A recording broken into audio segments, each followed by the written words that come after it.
ہاں وطریقۃ الاستفادۃ منها ای من الکتب.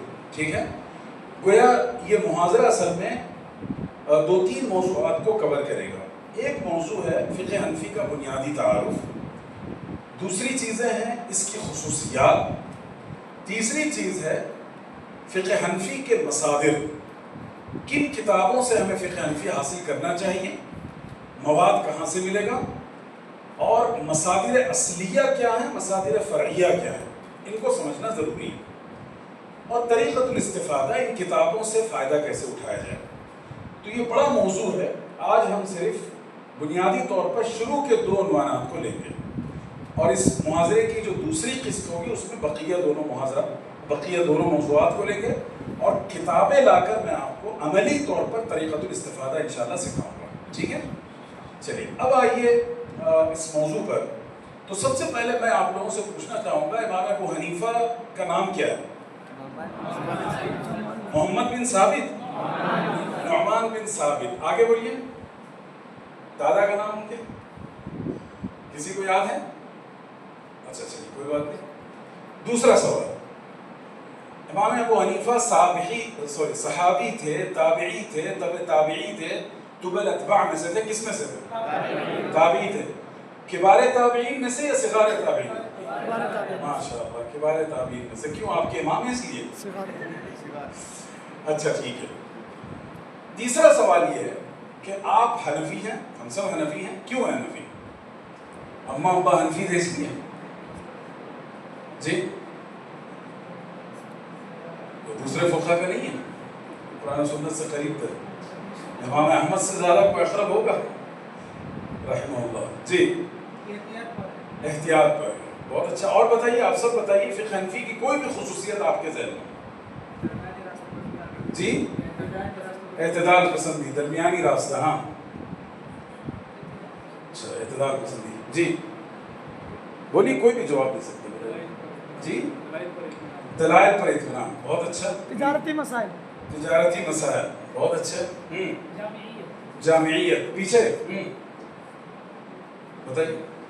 سنی مسلمان ہے، صرف سننا آتا ہے. ٹھیک ہے. ہاں احوال شخصیہ کا اعتبار. کس کا؟ احوال شخصیہ کا اعتبار. بہت اچھا. جی اعتدال پسندی. حریہ کس نے کہا؟ بہت اچھے. نہیں بہت اچھی بات ہے، وہ میرا محاضرہ سن چکا. اعتدال. کوئی نیا فائدہ بتائیے، کوئی نہیں خصوصیت. جی تعارض ادلہ میں تطبیق کی خصوصیت. بہت اچھے. ہاں منہج اچھا، منشأ رسول صلی اللہ علیہ وسلم سے زیادہ قریب ہے. جی اکابر. ابو حنیفہ کے بھی کون اکابر ہیں؟ ارے کوئی بات نہیں، دوسروں کے اکابر میں تو اکابر ہی ہے نا.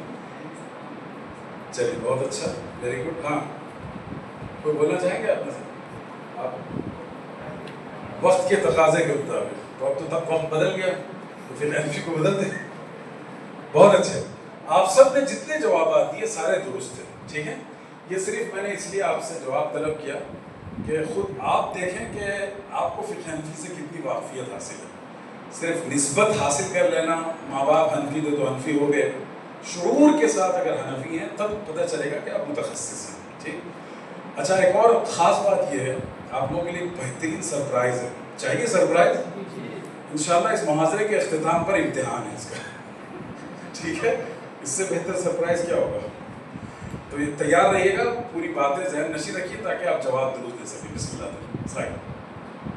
دیکھیے بنیادی بات یہ ہے کہ امام ابو حنیفہ کا نام، ان کا نسب، جیسا کہ میں نے آپ سے پوچھا تو اس میں ابو حنیفہ ان کی کنیت ہے، نعمان ابن ثابت ابن زوطی التیمی الکوفی. تو اس میں دیکھیے یہاں پر ان کے والد اور ان کے دادا اور پردادا کا ذکر ہے. تو ثابت جو ہیں وہ اسلام قبول کیے تھے. ٹھیک ہے، وہاں سے اسلام امام حنیفہ رحمۃ اللہ علیہ کے خاندان میں آیا. اور کہا جاتا ہے کہ زوطی نے حضرت علی رضی اللہ تعالیٰ عنہ سے جا کر ملاقات کی تھی، اور یہ ایک تجارتی خاندان تھا بہت بڑا. تو آپ کی کاپی کہاں سے؟ کاغذ لیجیے کسی سے، نہیں ہے تو مانگ لو کسی سے، لیکن ایسے مت بیٹھو. تو انہوں نے اپنے لڑکے ثابت کو لے کر یہ حضرت علی کی خدمت میں تشریف لے گئے تھے، اور ان کا اصل وطن کہاں تھا پتہ ہے؟ کابل، افغانستان سے تھے. ابو حنیفہ کا خاندان اصل میں افغانستان سے تھا، اور ان کے یعنی امام ابو حنیفہ کے جو دادا تھے وہ ہجرت کر کے کوفہ آئے تھے. وہ مطلب نقل مکانی کر کے کہاں گئے تھے؟ کوفہ گئے تھے. کوفہ جا کر انہوں نے وہاں سکونت اختیار کی، حضرت علی رضی اللہ تعالیٰ عنہ سے ملے، اور ثابت اپنے بیٹے کو لے جا کر حضرت علی سے ملوایا. تو حضرت علی رضی اللہ تعالیٰ عنہ نے ان کے لیے دعا کی، برکت کی، اور اسی برکت کا ظہور ابو حنیفہ کی شکل میں اللہ تعالیٰ نے دنیا کو دکھایا. ٹھیک ہے، یہ بنیادی بات. اس میں مزید ایک بات آپ کو بتا دوں کہ حضرت امام ابو حنیفہ رحمۃ اللہ علیہ کے بارے میں ایک بہت بڑا مسئلہ یہ ہے کہ ان کا خاندان غلامی سے گزر کر آزادی کی طرف آیا تھا یا ہمیشہ سے آزاد تھا. اس سلسلے میں ہمیشہ سے دو قول ہیں. بعض لوگوں نے یہ بات کہی ہے کہ غلامی سے گزر کر ان کا خاندان آزادی کی طرف آیا تھا، اور دوسرا قول یہ ہے کہ نہیں، وہ لوگ ہمیشہ سے آزاد تھے. بہرحال اسلام میں اس بات سے کوئی فرق نہیں پڑتا کہ کوئی غلام تھا یا نہیں تھا، آزاد تھا یا نہیں تھا. ان اکرمکم عند اللہ اتقاکم. اب اس کے بعد تیسری بات یہ ہے کہ ابو حنیفہ کی پیدائش کب ہے؟ کوفہ میں آپ کی پیدائش ہوئی ہے سن 80 ہجری میں. کب ہوئی ہے؟ 80 ہجری میں. کہاں ہوئی تھی؟ اچھا ٹھیک ہے. اسی طرح جی حضرت امام ابو حنیفہ رحمۃ اللہ علیہ کا جو خاندان تھا وہ اصل میں تاجر تھا، اور یہ جو ریشم ہے، ریشم کی تجارت کے لیے ان کا خاندان مشہور تھا. کابل سے لے کے کوفہ تک وہ اپنی اس تجارت کے لیے مشہور رہے، معروف ہے. ٹھیک ہے، یہ بہت اہم نقطہ ہے کہ ابو حنیفہ رحمۃ اللہ علیہ کا خاندانی پیشہ تجارت تھا، اس لیے کہ اس کا اثر فقہ ابو حنیفہ پہ بہت بڑا پڑا. ٹھیک ہے، میں آگے چل کر اس کو الابریٹ کر کے بتاؤں گا. ٹھیک ہے، اچھا نیکسٹ سلائڈ پلیز. اب اس کے بعد دوسری بات یہ ہے کہ ابو حنیفہ رحمۃ اللہ علیہ، میں نے پوچھا تھا آپ سے تابعی ہیں یا نہیں ہیں، تو آپ میں سے بعض سادہ لو دوستوں نے کہا کہ ابو حنیفہ تابعی ہیں لیکن کبار تابعین میں سے ہیں. کبار اور صغار کی تعین کیسے ہوتی ہے بتائیے؟ جیسے کبار صحابہ، صغار صحابہ، کبار تابعین اور صغار تابعین، تو یہ تعین کیسے ہوتی ہے؟ اندازہ ہے تمام کو؟ نہیں ہے؟ ٹھیک ہے. دیکھیے اس میں اصل میں کبار تابعین ان لوگوں کو کہا جاتا ہے جنہوں نے بہت سے صحابہ سے، جن کو لقاء حاصل ہو اور صحبت کے ساتھ ساتھ استفادے کا موقع ملا ہو. انہوں نے شعور کی عمر میں صحابہ کو دیکھا ہو اور ایک سے زیادہ صحابہ سے ان کی صحبت رہی. لیکن جو لوگ جیسے امام ابو حنیفہ رحمۃ اللہ علیہ ہیں، وہ صغار تابعین میں ہیں، کبار تابعین میں نہیں. کیوں؟ اس لیے کہ اس مسئلے میں محدثین یا علماء جرح و تعدیل میں اختلاف ہے کہ امام ابو حنیفہ رحمۃ اللہ علیہ کو صحابہ کی رؤیت اور صحبت حاصل ہوئی یا نہیں ہوئی. ٹھیک ہے، علامہ ذہبی نے سیر اعلام النبلاء میں جو بات لکھی ہے اور جس کو راجح قرار دیا ہے وہ یہ ہے کہ انه راى انس بن مالك لما قدم عليهم الكوفه ولم يثبت له حرف عن احد منهم، کہ امام ابو حنیفہ رحمۃ اللہ علیہ نے حضرت انس کو دیکھا ہے رضی اللہ عنہ، انس بن مالک، لیکن صحابہ سے روایت امام ابو حنیفہ کو ثابت نہیں ہے. دو الگ الگ چیزیں ہیں، ایک ہے رؤیت اور دوسرے ہے روایت. ایک ہے رؤیت اور دوسرے ہے روایت. رؤیت کا مطلب ہے دیکھنا، روایت کا مطلب ہے حدیثیں نقل کرنا ان سے. تو 5 صحابہ کا ذکر آتا ہے جن کے بارے میں کہا جاتا ہے کہ ابو حنیفہ نے ان کو دیکھا ہے. چونکہ ابو حنیفہ حج پر جایا کرتے تھے، کئی مرتبہ حج پر تشریف لے گئے. ایک موقع پہ ایک بڑی مدت میں خیال میں 6 سال کچھ مکہ میں قیام فرمایا. تو یہ اس بات کا امکان ضرور ہے کہ صحابہ کو دیکھا ہے. لیکن علامہ ذہبی کی تحقیق مان لیں تو تمام صحابہ میں سے حضرت انس کے بارے میں اتفاق ہے کہ ان کی رؤیت ان کو حاصل ہے، لیکن روایت صحابہ کرام سے ابو حنیفہ کو حاصل نہیں ہے. بعض لوگ خوش عقیدگی میں یہ دعویٰ کرتے ہیں کہ روایت بھی ثابت ہے، لیکن یہ غیر علمی بات ہے، غیر ثابت شدہ بات ہے. بات سمجھ آ گئی؟ ہاں یا نا؟ ٹھیک. اچھا صاحب آگے بڑھیے. اب اس کے بعد امام حنیفہ رحمۃ اللہ علیہ کے بارے میں ہم نے بہت سی کتابیں پڑھی تو بہرحال اس میں ایک جملہ آپ لوگوں کے لیے نقل کیا میں نے، اور یہ اصل میں اخبار و ابی حنیفہ و اصحابہ کے نام سے سمیری کی ایک کتاب ہے، اس سے میں نے نقل کیا ہے. کیا ہے، پڑھیں اس عبارت کو. كان أبو حنيفة جميلا حسن الوجه وحسن اللحية وحسن الصوت. کیا مطلب ہے؟ ابو حنیفہ رحمۃ اللہ علیہ پراگندہ حال رہتے تھے، ایسے ہی ہے. ہاں، خوبصورت تھے، حسین چہرہ تھا، حسین داڑھی تھی، حسین کپڑے تھے. یہ چیز میں نے آپ لوگوں کے لیے خاص طور پہ نقل کی ہے. دیکھیے، ایک عالم دین ہے تو علم ایک الگ چیز ہے، اور شخصیت کی وجاہت اور وقار ایک الگ چیز ہے. ہمارے ہاں یہ سمجھ لیا گیا جو جتنا گندا و پراگندہ رہے گا وہی صوفی و پرہیزگار ہوگا. ایسا ہی ہے. صحابہ، اللہ کے رسول صلی اللہ علیہ وسلم، ان سب کا مزاج پاک صاف رہنے کا، اپنے آپ کو خوبصورت بنا کر رکھنے کا تھا. تو ہمیں اس بات کا خیال رکھنا چاہیے کہ آپ کا کمرہ، آپ کا لباس و پوشاک، آپ کی درسگاہ، آپ جہاں اٹھتے بیٹھتے وہ صاف ستھری. ہمارے حلقے میں بڑی کمی آ گئی ہے.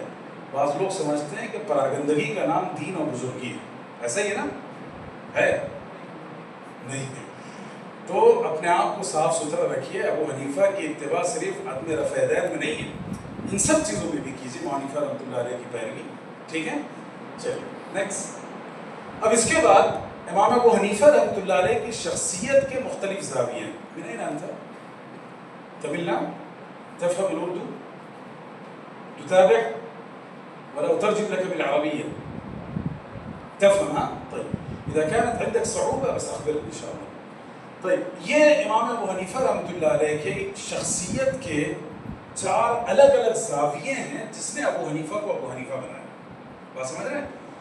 وہ 4 زاویے کیا ہیں، پہلے اس پر نگاہ کیجئے. سب سے پہلی چیز ہے تاجر. ابو حنیفہ رحمۃ اللہ علیہ نے اپنی زندگی کا بڑا حصہ تجارت میں اور بزنس میں گزارا، اور جس خاندان نے آنکھ کھولی وہ خود تاجر تھا.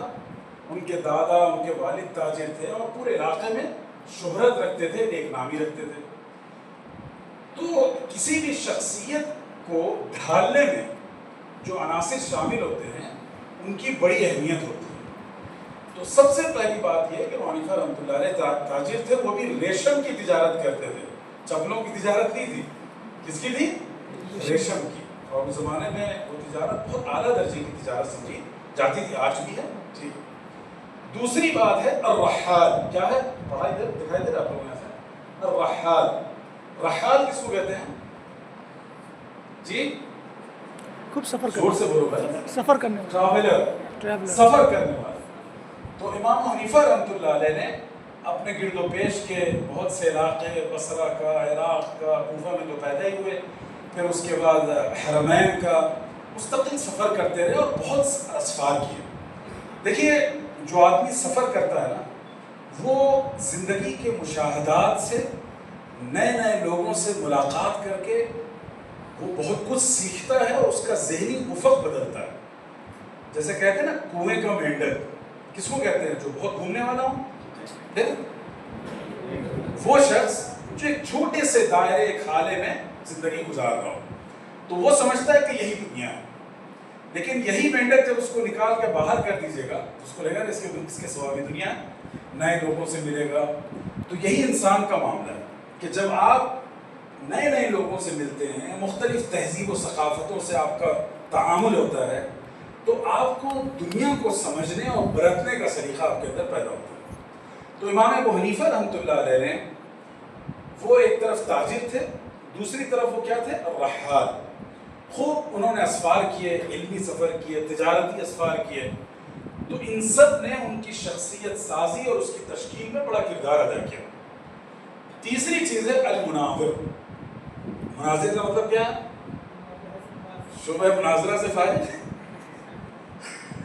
ہاں، مناظرہ جو ہے ہر دور میں اس کا الگ الگ مزاج رہا.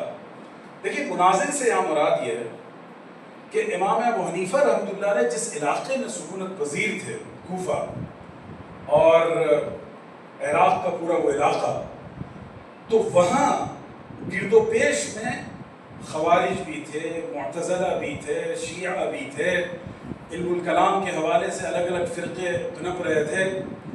تو امام ابو حنیفہ رحمۃ اللہ علیہ کسی دارالعلوم میں نہیں جی رہے تھے، بلکہ وہ ایک ایسی دنیا میں جی رہے تھے جہاں انواع اقسام کے فکری مدرسے، اسکول آف تھاٹس پنپ رہے تھے، اس کے بڑے بڑے علماء تھے. تو ایسے ماحول میں جب امام حنیفہ رحمۃ اللہ علیہ نے نشو و نما پائی تو لازماً ان کو مناظر بننا پڑا. اچھا یہیں پر میں بتاؤں کہ ابو حنیفہ نے معتزلہ سے بھی مناظرہ کیا اور مختلف لوگوں سے علم کلام کے حوالے سے بہت سے مناظرے کیے، لیکن ابو حنیفہ کی شخصیت سے سیکھنے میں یہ بھی بہت اہم بات ہے کہ اس وقت کے ملحدین کے خلاف امام ابو حنیفہ نے مناظرہ کیا. شیخ ابو زہرہ نے اور مختلف ابو حنیفہ کے جو ترجمہ نگاران ہیں انہوں نے یہ نقطہ لکھا ہے کہ ابو حنیفہ رحمۃ اللہ علیہ کا ایک مناظرہ ملحدین سے بھی ہوا، اور ہوا یوں کہ ملحدین خدا کا انکار کرتے ہیں. الحاد الگ مستقل موضوع ہے، اس پر ابھی میں بات نہیں کرتا، لیکن خدا کے انکار پر مبنی جو نقطہ نظر ہے اس کو الحاد کہا جاتا ہے عام زبان میں. اسلام کا نقطہ نظر الگ الحاد کے بارے میں. تو بہرحال ہوا یوں کہ ابو حنیفہ کا مناظرہ ہوا ملحدین سے، انہوں نے خدا کا انکار کیا. تو ابو حنیفہ رحمۃ اللہ علیہ نے کہا کہ اصل معاملہ یہ ہے کہ ایک مناظرہ رکھا گیا، فلاں تاریخ کو مناظرہ ہوگا. ابو حنیفہ جب پہنچے کافی تاخیر سے پہنچے، تو اس ملحد نے مذاق اڑانا شروع کیا کہ دیکھو تمہارا بندہ یا تمہارا مناظر جو ہے وہ ڈر گیا اور اتنی تاخیر سے آیا ہے جو بھی ہو. تو جب ابو حنیفہ پہنچے انہوں نے کہا کہ ہمیں تاخیر ہو گئی، اور تاخیر کی وجہ یہ رہی کہ میں ندی کے اس پار سے آ رہا تھا. جب میں ندی کے کنارے پہنچا تو وہاں کشتی نہیں تھی. بہت دیر سے کشتی آئی، اور پھر یہ ہوا کہ کشتی میں کوئی ملاح نہیں تھا. اور کشتی کیا تھی کہ ایک درخت کے کچھ درخت ٹوٹا اور اس کی لکڑیاں یکجا ہوئیں اور وہ خود سے خود کشتی بن گئی اور کنارے آ لگی. میں اس کشتی پر بیٹھا اور کشتی ہمیں سکون سے دوسری جانب اتار گئی، حالانکہ اس میں کوئی ملاح نہیں تھا. اب ظاہر ہے دریا میں اگر طغیانی ہو اور کسی رخ پر چل رہی ہو دریا تو سمت مخالف میں تو آپ بغیر ملاح کے نہیں جا سکتے. تو اس نے مذاق اڑانا شروع کیا کہ ایک ایسا پاگل انسان ہے، کہتا ہے کہ درخت ٹوٹا اور لکڑیاں بکھری اور پھر وہ سب یکجا ہوئیں اور کشتی کی شکل اختیار کر لی اور پھر وہیں سے بغیر ملاح کے وہ اس کونے تک آ گئے. کہا کہ تو پاگل لگتا ہے. تو ابو حنیفہ نے اس وقت کہا کہ پاگل اصل تم ہو کہ جب ایک کشتی نہیں بن سکتی اپنے آپ سے اور اس کشتی چل نہیں سکتی خود سے، تو کائنات کا یہ پورا نظام بغیر خدا کے کیسے قائم ہو سکتا ہے. تو یہ میں بتا رہا ہوں کہ ابو حنیفہ رحمۃ اللہ علیہ نے اپنی زندگی کا ایک حصہ ملحدین کے خلاف بھی وقف کیا. اور آج آپ سب کے لیے موقع ہے کہ آپ الحاد کے اس طوفان کے خلاف کھڑے ہوں اور صرف مفتی بننے کے شوق اور اس ذوق سے باہر نکلیے، اسلام کی فکری سرحدوں کی حفاظت کے لیے کھڑے ہوئیے اور دفاع دین کے لیے کھڑے ہوئیے. بات سمجھ رہے ہیں؟ ٹھیک ہے. تو ابو حنیفہ رحمۃ اللہ علیہ مناظر بھی تھے، انہوں نے مناظرے کیے علم کلام کے حوالے سے بھی اور الحاد کے حوالے سے بھی. آگے کیا بتائیے؟ الامام. تو یہ امام حنیفہ کی زندگی کا سائیکل ہے. پہلے وہ تاجر رہے، تاجر کے ساتھ ساتھ رحال بنے، رحال کے بعد پھر مناظر اور اس کے بعد امام. اسی کو میں نے یہ ساتھ والا جو کالم ہے دیکھیے کیا لکھا ہوا ہے، التجارہ، علم الکلام، الفقہ. بات یہ ہے کہ امام حنیفہ رحمۃ اللہ علیہ کو فقہ سے شروع میں کوئی رغبت اور دلچسپی نہیں تھی، اور ایک زندگی کا بڑا حصہ انہوں نے تجارت میں گزارا. امام شعبی جو ہے وہ ایک بہت بڑے امام ہیں اپنے دور کے. آپ رجال کی کتابوں میں ان کا تعارف اور ترجمہ پڑھیں تو اندازہ ہوگا. تو امام شعبی نے ایک بار امام ابو حنیفہ کو راستے میں گزرتے ہوئے ٹوکا اور کہا کہ کہاں جا رہے ہو؟ تو انہوں نے کہا بازار جا رہا ہوں، تجارت ہے ہماری. تو ابو حنیفہ رحمۃ اللہ امام شعبی نے کہا کہ میں تمہارے اندر ایک خاص ذہانت دیکھتا ہوں اور میں چاہتا ہوں کہ تم تجارت کے ساتھ سے زیادہ علم سے اپنی رغبت کو بڑھاؤ اور تفقہ کی طرف آؤ. تو دیکھیے کبھی کبھی کوئی مخلصانہ مشورہ ہوتا ہے نا، وہ انسان کی زندگی کو بدل دیتا ہے، اس کی کایا پلٹ دیتا ہے. اور یہی بات ہوئی امام حنیفہ رحمۃ اللہ علیہ کے ساتھ. امام شعبی نے جب ان کو ٹوکا اور ان کو کہا، دیکھیے اس کو کہتے ہیں بیسٹ کمپلیمنٹ دینا، لوگوں کو ان کی اچھائیوں کی طرف متوجہ کرنا، یہ بھی سنت ہے. آپ پڑھتے ہیں نا حدیث میں اقواہم علی، یہ لقب کس نے دیا تھا؟ حضرت ابوبکر نے. زور سے آہستہ بولو گے تمہارے نکاح کا قبول بھی قبول نہیں ہوگا. بتاؤ سکوت تو لڑکیوں کے معاملے میں ہے نا. زور سے بولنے کی عادت ڈالو, ڈرو مت, یہاں کوئی مارنے پیٹنے والا نہیں. تو بہرکیف تو میں یہ عرض کر رہا تھا کہ امام شافعی نے ان کے بارے میں ایک خوبصورت جملہ کہا اور ان کے اندر پوشیدہ صلاحیتوں کی طرف اشارہ کیا جس کے ذریعے سے حنیفہ کی زندگی میں ایک نئی تبدیلی آئی اور ان کا رجحان پورا کا پورا بدل گیا, وہ تفقہ کی طرف چلے آئے. ٹھیک ہے, اچھا سر. تو اس طریقے ہے امام حنیفہ کی زندگی کے 3 بنیادی مرحلے. پہلے تجارت سے نکلے. اس زمانے میں مناظرہ جو ایک شوق تھا, ٹھیک ہے, تو مناظرے کی طرف پڑھے, اور جب مناظرے میں ان کی دلچسپی بڑھی تو امام شافعی نے ان کو تفقہ کی طرف رہنمائی کی اور وہ پوری توجہ انہوں نے مرکوز کر دی فقہ, اجتہاد اور استنباط کی طرف, اور پھر اللہ نے ان کو اس دنیا میں ایک بڑے مجتہد اور ایک بڑے امام کے طور پر رہنما کروایا. بات سمجھ آ گئی؟ چلیے, یہ تفصیلات اس لیے میں آپ سے ذکر کر رہا ہوں کہ دیکھیے کسی بھی فقہ کو, کسی شخصیت کو سمجھنے کے لیے اس کے پس منظر کو سمجھنا ضروری ہے. پس منظر کو سمجھے بغیر آپ نہ اس شخصیت سے صحیح طرح واقف ہو سکتے ہیں, نہ اس کی فقہ اور فکر سے آپ آگاہ ہو سکتے ہیں. چلیے نیکسٹ سلائیڈ پلیز. اب دیکھیے یہ شیوخ ابی حنیفہ رحمۃ اللہ علیہ کے وہ اساتذہ جنہوں نے ان کی زندگی پر بڑا گہرا اثر چھوڑا, ان کے چند نام میں نے یہاں ذکر کیے ہیں, اور وہ کلر کی وجہ سے اور یہاں روشنی کی وجہ سے آپ کو صاف دکھائی نہ دے رہا ہو. اس میں ایک ہے عطا ابن ابی رباح. کہا جاتا ہے کہ وہ اکبر شیخ لہ وافضلهم علی باقر, یعنی امام حنیفہ رحمۃ اللہ علیہ کے سب سے بلند پایہ استاذ اور سب سے زیادہ جن کا احسان امام حنیفہ پہ رہا ہے ان میں عطا ابن ابی رباح ہیں, بہت بڑے صاحب علم ہیں. دوسرے ہیں نافع مولا ابن عمر. تو نافع تبع تابعین میں سے تھے یا تبع الاتباع میں سے تھے؟ جی نافع تبع تابعین میں سے تھے, تابعین میں سے تھے. اچھا ٹھیک ہے, تو مولا ابن عمر ہے تو تابعی ہوئے نا وہ, اور حضرت ابن عمر کی جو فقہ ہے اور ان کا جو مدرسہ اجتہاد ہے وہ نافع کے ذریعے ہم تک پہنچا ہے. تو بہرکیف نافع مولا ابن عمر سے استفادہ کیا. پھر یہ امام شافعی جن کا میں نے ذکر کیا, ان کا وہ جملہ بھی یہاں نقل کر دیا ہے کہ وہ علیک بالنظر فی العلم ومجالسۃ العلماء, علیک بالنظر فی العلم ومجالسۃ العلماء. کہا کہ تم کتابوں کے مطالعے اور پڑھنے کا ذوق اپنے اندر قائم رکھو اور علماء کی مجلسوں میں آنے جانا شروع کرو. اور علماء کی مجلسوں سے مراد یہ مطلب کس طرح کی مجلس ہوتی تھی اس زمانے میں؟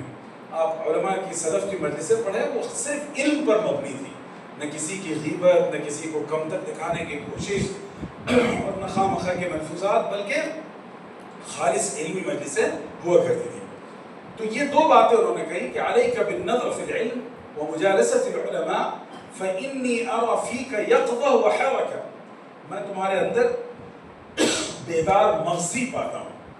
یعنی تمہارے اندر علم, تمہارے دماغ میں اللہ تعالیٰ نے سوچ بوجھ کی, اجتہاد و استنباط کی وہ صلاحیت رکھی ہے کہ تم بیدار دماغ انسان ہو.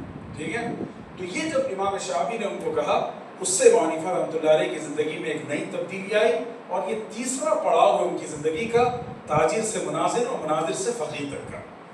اب اس کے بعد ایک اور جو حنیفہ کے بڑے اہم ترین استاذ ہیں اور ابو حنیفہ کی شخصیت سازی میں جس نے سب سے بڑا کلیدی کردار ادا کیا ہے, وہ ہے حماد ابن ابی سلیمان. کیا نام ہے؟ حماد بن ابی سلیمان. ذرا دیکھ لو بیٹا, سمجھو. ٹھیک ہے, یہ جو ہے امام ابو حنیفہ کے اہم ترین اساتذہ میں سے ہیں. دیکھیے استاذ 2 طرح کے ہوتے ہیں. ایک استاذ وہ ہوتا ہے جن سے آپ نے جستا کہیں کچھ پڑھ لیا, کسی مناسبت سے پڑھ لیا, کچھ لمحے یا کچھ مدت گزار لی. دوسرا وہ استاذ ہوتا ہے جس کے سائے کے ساتھ آپ چلتے ہیں, اور ایسی ملازمت ہوتی ہے استاذ اور شاگرد میں کہ وہ کوئی لمحہ نہ چھوڑے. جیسے حضرت ابو ہریرہ کو دیکھ لیجیے. حضرت ابو ہریرہ کو رسول اللہ صلی اللہ علیہ وسلم کے ساتھ کتنا وقت ملا پتہ ہے آپ کو؟ 3 سال. اور کوئی 6 سال. 2 سال سے کچھ زیادہ مہلت ملی ہے. ٹھیک ہے, 3 سال سے کم. لیکن سب سے زیادہ حدیثیں کس سے مروی ہیں؟ ابو حنیفہ رحمۃ اللہ علیہ سے. کیوں؟ سوری ابو ہریرہ رضی اللہ تعالیٰ. کیوں؟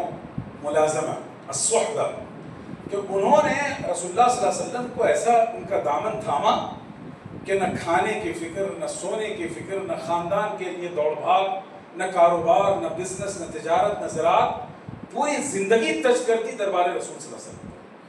2 سال میں 2.5 سال میں اتنا کچھ سیکھ لیا، اتنی حدیثیں لے لی کہ وہ صحابہ جو برسا برس سے تھے وہ بھی وہاں اتنی حدیثیں حاصل نہیں کر پائے. تو امام حنیفہ رحمۃ اللہ علیہ، آپ کو پتہ ہے کتنے سال رہے حماد کے ساتھ؟ 18 سال. کتنے؟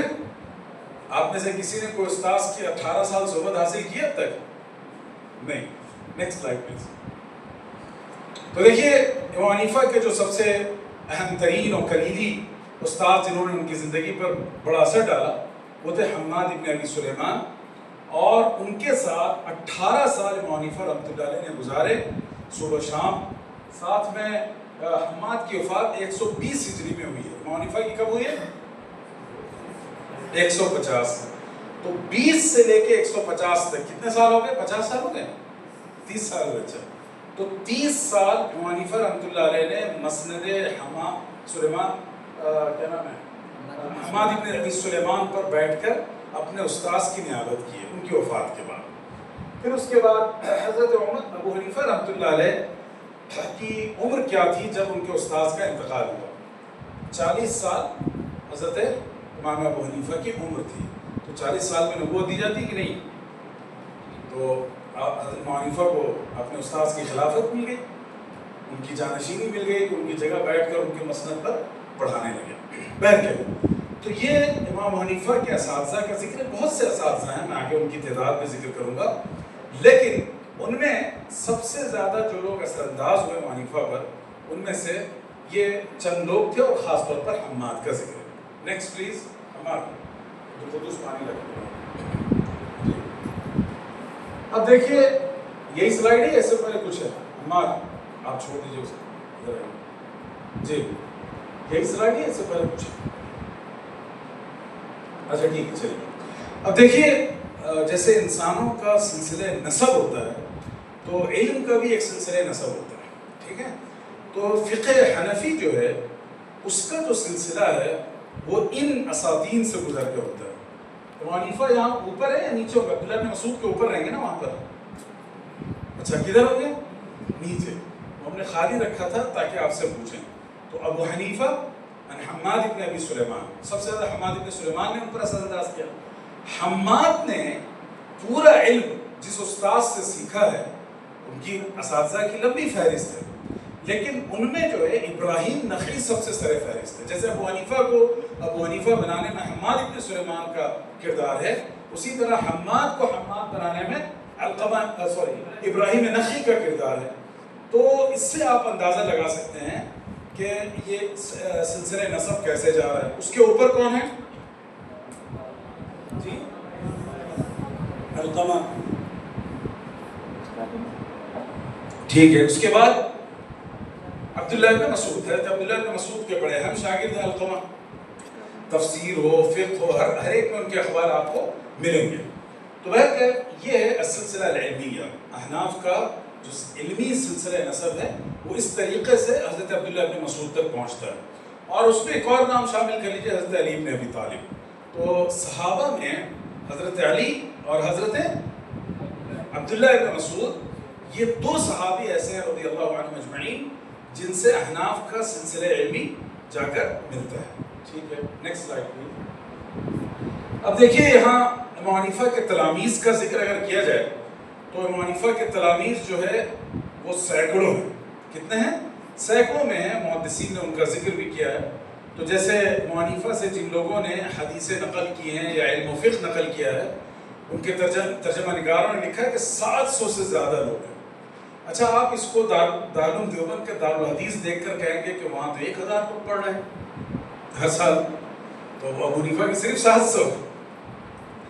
یہ اس دور کی بات ہے جب نقل و حمل کی وہ سہولتیں میسر نہیں تھیں، جب الرحلہ فی الحدیث، الرحلہ فی العلم بہت مشکل کام ہوتا تھا. 3 دن میں جا کر 100 کلومیٹر کا فاصلہ، 77 کلومیٹر کا فاصلہ طے ہوتا تھا. مسافر کب بنتا ہے آدمی؟ 3 دن 3 رات. اور آج کے اعتبار سے کتنے کلومیٹر ہوتے ہیں جی؟ 80 کلومیٹر. آپ نے 2 نام سن کے بیچ کا بیچ بول دیا. 77 کلومیٹر ہے. سمجھے؟ الگ الگ تجزیے کیے ہیں، لیکن بعض فقہاء نے اس کو معاصرین نے 77 کلومیٹر کا ہے، لیکن 77 کلومیٹر زیادہ مناسب ہے جی. اب تو ہے، لیکن حضرت مفتی شفیع صاحب رحمۃ اللہ علیہ نے لکھا ہے اور بہت سے لوگوں نے لکھا ہے، تو 77 کلومیٹر تو 3 دن میں 70-80 کلومیٹر کا سفر انسان طے کرتا تھا. تو اب دیکھیے جو لوگ آ کر ابو حنیفہ سے دنیا کے مختلف خطوں سے آ کر حدیث نقل کرتے تھے، علم حاصل کرتے تھے، ان کے لیے کتنا مشکل رہا. ایک ملک سے دوسرے ملک جانا، نہ حمل و نقل کے وہ وسائل میسر تھے، نہ زیادہ سفر میسر ہوتا تھا. تو ان سب کے باوجود سلف کے پاس اگر اتنے لوگ آتے تھے، یہ بہت بڑی بات ہے.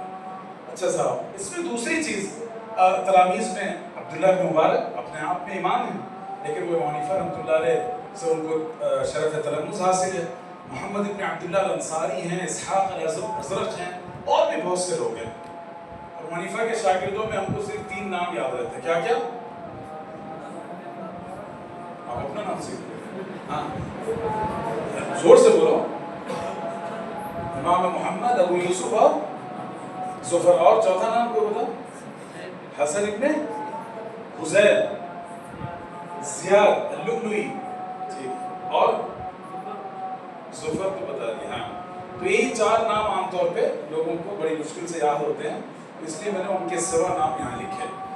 اچھا ٹھیک ہے. اب اس کے بعد دیکھیے ایک بین عنوان بنا ہے، الذین دونوا الکتب معه، الذین دونوا الکتب والفقہ مع ابی حنیفہ. ٹھیک ہے، جن لوگوں نے مل کر امام ابو حنیفہ کے ساتھ اجتماعی طور پر کتابیں مدون کی، فقہ کو مدون کیا، ان کی تعداد کتنی ہے؟ تو آپ کو حیرت ہوگی. دیکھیے میں نے شروع میں ہی کہا کہ ابو حنیفہ رحمۃ اللہ علیہ کا طریقہ تدریس کیا تھا؟ بولیے.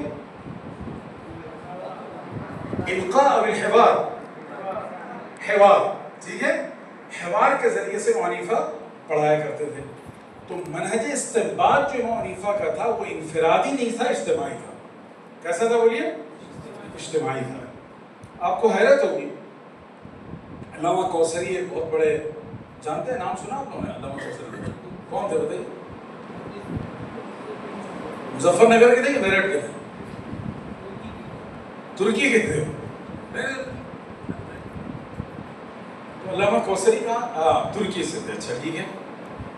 تو علامہ کوثری رحمۃ اللہ علیہ نے لکھی یہ بات، اور بھی بعض دیگر ترجمہ نگاروں نے، کہ امام حنیفہ رحمۃ اللہ علیہ کے کم و بیش مجلس علمی کے اراکین 40 تھے، اور ان میں 2 طرح کے شاگرد تھے. بعض وہ تھے جو ہمیشہ آپ کے ساتھ ساتھ ہوتے تھے، بعض وہ تھے جو کسی خاص فترہ، کسی خاص دورانیہ کے لیے آپ کے پاس آتے اور چلے جاتے تھے. ٹھیک ہے.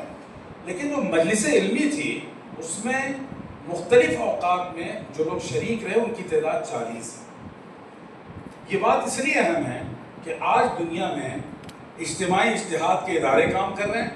ہندوستان کا مایناز ادارہ اسلامی فقہ اکیڈمی، مجمع الفقہ الاسلامی بالہند، ٹھیک ہے، وہ 300، 350، 400 مفتیوں کو جمع کر کے نئے مسائل پر فیصلے کرتے ہیں. لیکن غور کیجئے کہ ابو حنیفہ رحمۃ اللہ علیہ نے اس دور میں یہ کام کر دکھایا جب یہ ناممکن کے قریب تھا. اب مثال کے طور پر میں امام مالک رحمۃ اللہ علیہ کی بات کروں. امام مالک رحمۃ اللہ علیہ کا طریقہ اجتہاد و استنباط وہ انفرادی تھا. وہ اپنے طور پر، اپنے علم و فہم کی بنیاد پر، تفقع کی بنیاد پر استنباط کیا کرتے تھے کتاب و سنت سے.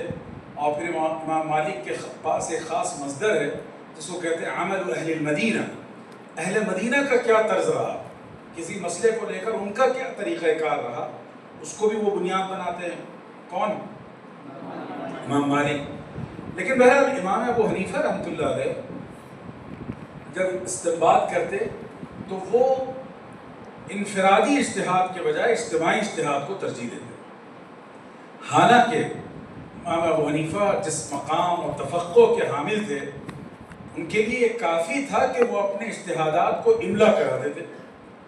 لیکن امام ابو حنیفہ نے املا والے طریقے کو پسند نہیں کیا، بلکہ وہ مسائل کو اپنے شاگردوں پر پیش کرتے، ان کے ساتھ بحث و نقاش کرتے، اور بحث و نقاش کر کے وہ سب اگر کسی ایک رائے پر متفق ہو جاتے تو وہ رائے لکھ لی جاتی، اور اگر اتفاق نہ ہوتا، اختلاف رہتا، تو ایسا نہیں تھا کہ صرف ابو حنیفہ کے قول کو لکھ کر ختم کر دیا جائے، بلکہ امام ابو حنیفہ کے قول کے دوش بدوش ان کے شاگردوں اور اصحاب کا قول بھی لکھا جاتا. یہ جو علمی توسع ہے، تنوع ہے، اور اختلاف کو قبول کرنے کا مزاج و مذاق ہے، وہ فقہ حنفی کی خصوصیت ہے. یہ الگ بات ہے کہ اس دور کے ہم احناف میں یہ مزاج نہیں رہا، ہم تو ایک قول اپنے قول راجح سے مرجوح کی طرف جانے کو ہی جو ہے ارتداد سے تعبیر کرنے لگتے ہیں. لیکن یہ امام ابو حنیفہ رحمۃ اللہ علیہ کا منہج تھا.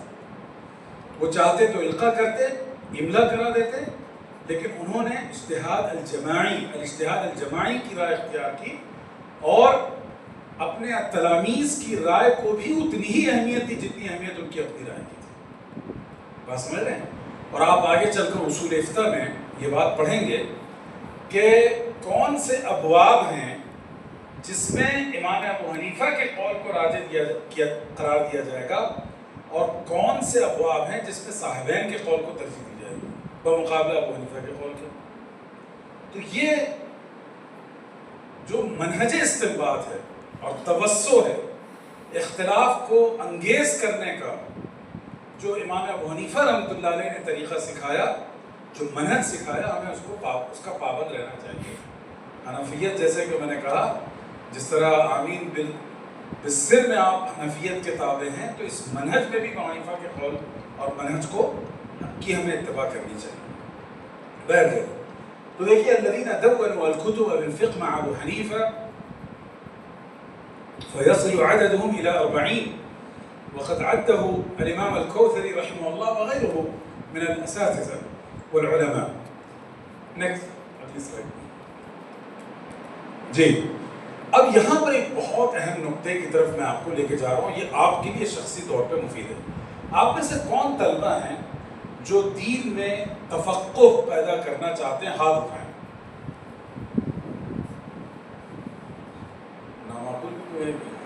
بیٹا آپ کا کیا مسئلہ ہے؟ صوفی تفقہ پیدا کرنا چاہیے؟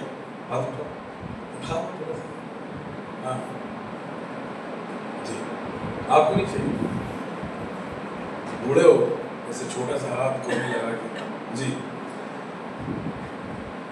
ایک بڑے عالم عرب، انہوں نے امام حنیفہ رحمۃ اللہ علیہ کے اندر یہ کفاءات العلمیہ والاجتہادیہ والفقہیہ کیسے پیدا ہوا، اس کا خلاصہ انہوں نے 3 نقطوں سے کیا ہے. العناصر الثلاثہ لتنمیۃ المہارات العلمیہ. 3 وہ عناصر جو آپ کے اندر ایک علمی شخصیت کو بیدار کرے گی، پیدا کرے گی. وہ کیا عناصر ہیں؟ آج کے دور میں بھی اگر آپ اپنے اندر ایک صاحب علم فرد پیدا کرنا چاہتے ہیں تو آپ کو یہ 3 عناصر کو اہمیت دینی پڑے گی اور اپنی شخصیت کا، اپنی زندگی کا حصہ بنانا. کیا ہے 3 عناصر؟ اس میں ہے بیئہ العلمیہ، البیئہ العلمیہ، علمی ماحول. آپ ایسے معاشرے یا ایسے افراد کے درمیان زندگی گزاریں جو پڑھنے لکھنے والے ہیں، جن کو نیم اور فیم، سوشل میڈیا کی فالوئنگ یا پھر اس سے ہٹ کر گپ شپ لگانے، مجلسیں جمانے کا شوق ہو، اور آپ کے گرد میں پڑھنے لکھنے والے طلبہ نہیں ہیں، پڑھنے لکھنے والے لوگ نہیں ہیں، آپ کی مجلسوں میں علمی موضوعات پر کوئی ڈسکشن نہیں ہوتا ہے، تو آپ کا کوئی رشتہ علم سے کبھی باقی نہیں ہوگا، نہ بنے گا. تو اپنا حالہ بنائیے، اپنے لیے افراد منتخب کیجئے کہ میں کن لوگوں کے درمیان رہوں گا. یہ آپ کا انتخاب ہونا چاہیے. تو دوستوں اور رفقا میں بھی انتخاب ہونا چاہیے. بات سمجھ رہے ہیں؟ دیکھیے، بیئہ کس کو کہتے ہیں؟ کس کو کہتے ہیں؟ ماحول. ٹھیک ہے، ماحول کا اثر کس کس چیز پر پڑتا ہے؟ بتاؤ. عام ہے، ملیح آباد کا آم کھایا؟ نہیں کھایا؟ دیکھیے آم یہاں بھی پیدا ہوتا ہے، مختلف علاقوں میں پیدا ہوتا ہے، لیکن لکھنؤ ملیح آباد کی مٹی میں ایک عجب تاثیر ہے کہ وہاں کا آم جو ہے دنیا میں سب سے زیادہ پسند کیا جاتا ہے. ہندوستان کا سب سے اچھا آم کہیں سے ہوتا ہے؟ ملیح آباد کا ہوتا ہے. یہ ماحول کا اثر ہے. وہی درخت وہی پودا لا کر آپ یہاں لگا دیجئے، وہ مزاج وہ ذائقہ نہیں پیدا ہوتا ہے. دربھنگا کا مالدہ آم. صحیح کہہ رہے ہیں. ہر علاقے کے کچھ آم ہوتے ہیں، جیسے الفانسو ہوتا ہے ادھر پونا گوا کی طرف، پونا مہاراشٹر کی طرف کا، تو ہر جگہ کی اپنی اپنی خصوصیات ہیں. ٹھیک ہے بھائی، مان لیے. تو یہ میں کہہ رہا تھا کہ ماحولیات کا اثر انسان کے بیہیویئر پہ بھی پڑتا ہے اور پھل اور گل و لالہ پر بھی پڑتا ہے. سمجھ رہے ہو؟ یہ ریسرچ ہے، مطلب تحقیق پر مبنی بات ہے. میں آگے بتاؤں گا کہ ماحولیات کا کیسے اثر پڑتا ہے. دیکھیں، تو سب سے پہلی چیز یہ ہے کہ آپ خود طے کریں کہ آپ کن لوگوں کے ساتھ رہیں گے، کن کے درمیان رہیں گے. اگر آپ کے دوست احباب میں ایسے لوگ ہوں جو ہمیشہ کسی علمی موضوع پر ڈسکشن کریں، اختلاف کریں، آپ سے بات چیت کریں، یہ چیز آپ کی شخصیت کے فروغ میں، نشأہ میں بڑا اہم کردار ادا کرے. دوسری چیز ہے وہ ہے مجالسۃ العلماء. آپ جس علاقے میں جائیں، جہاں جائیں، علماء کی مجلسوں میں حاضر ہوں. وہ لوگ جو علمی باتیں کرتے ہیں، اگرچہ آج کل بہت کم ہوتا ہے، مجلسوں میں بھی بیٹھ کے غیبت کی جاتی ہے، ٹھیک ہے، برائیاں کی جاتی ہیں لوگوں کی. تو اہل علم کے ساتھ رہنے کا مزاج پیدا کیجئے، سفر و حضر میں ان کے ساتھ رہیے. دیکھیے حضرت مولانا کے ساتھ جن طلبہ نے وقت گزارا وہ سب آج مصنف ہیں، بغیر کسی استثناء کے دو چار کو چھوڑ کر.